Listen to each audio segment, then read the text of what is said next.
And we just said, well, not auditioning, absolutely not getting a stranger in, because that's just not the way it works. Which is why we got Jacquie in. Enter ex-Shillelagh sister and fellow club diva, Jacquie O'Sullivan.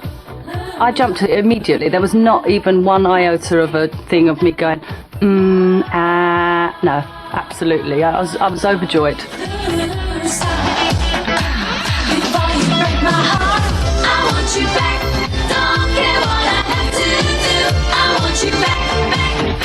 My perception of Bananarama was that it was total mayhem, and in fact it was a very, very highly run business. Although the kind of public front was that I was an equal member of Bananarama, it was by no means that way. You know, I was on a payroll, I had no say in any of the business. Kind of felt always a little bit tacked on at the end.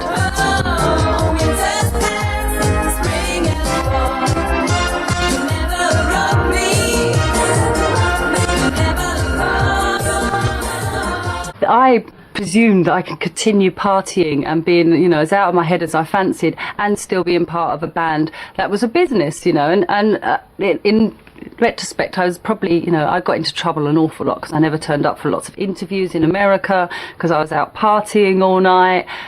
People wouldn't talk to me the next day. Got to a stage where I felt so uncomfortable within the group. I no longer felt that I fitted in.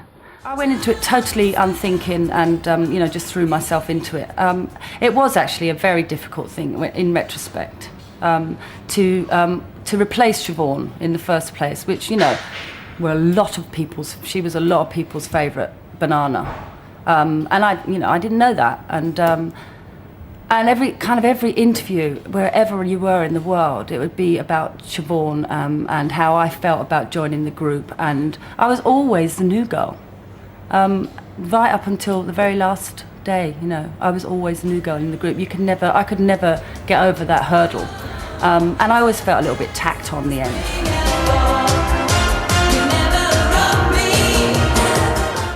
Jacquie O'Sullivan stayed with Bananarama for 3 years before leaving to take up a career as a casting director.